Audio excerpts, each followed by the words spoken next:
Welcome to today's episode of Echoes of Eternity, where we delve into the fascinating world of ancient Egypt.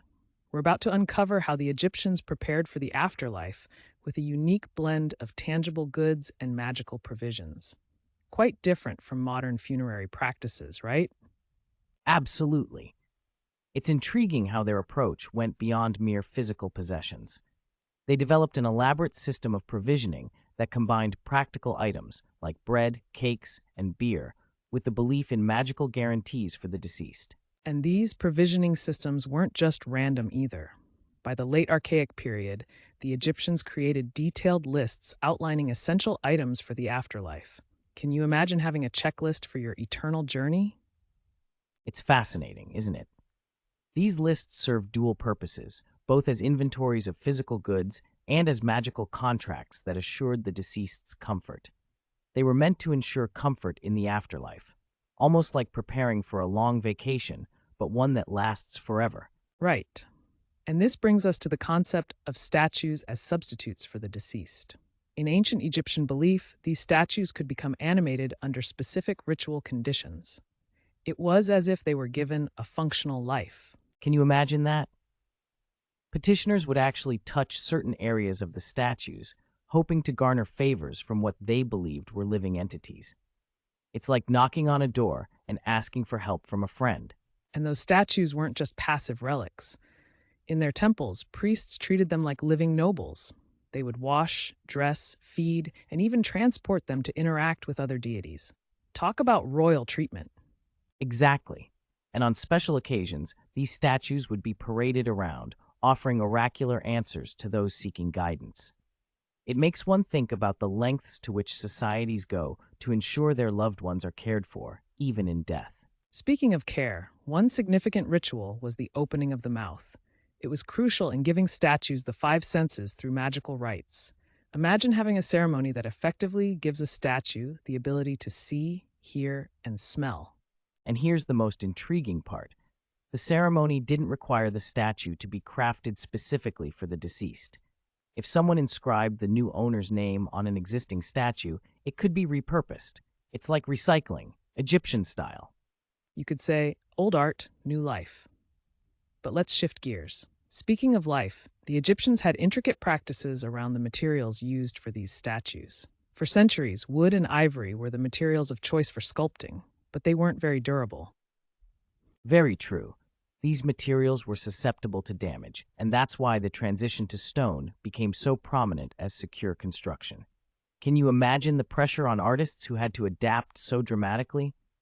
The pressures weren't just on the artists.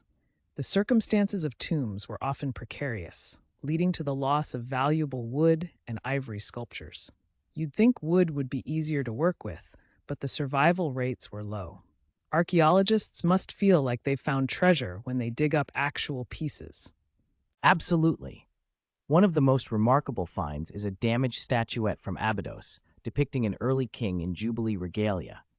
It's amazing to think about how these artifacts connect us to their lives so long ago. Speaking of connections, the artistic development during the First Dynasty laid the groundwork for what we now recognize as traditional Egyptian sculpture. Isn't it intriguing that these societies were creating recognizable forms that served a purpose in life and death? Yes, the Palermo stone, for instance, records the birth of gods, showcasing how clearly defined these representations became. They were like the hieroglyphs, clear identifiers that served a purpose in communicating divine aspects. And it's fascinating that later designers would consult ancient records when creating divine statues, trying to recreate these archetypal forms. It gives a sense of continuity in their culture, doesn't it? Indeed. But let's reflect on how environmental hazards prompted a shift from wood and ivory to stone. After tomb burnings during the First Dynasty, artists began realizing that stone was a much more durable option. It's like learning from disaster. Those early artists certainly adapted quickly. Just think about how the early craftsmanship progressed. They really focused on mastering stone carving, leading to some truly stunning pieces. Absolutely.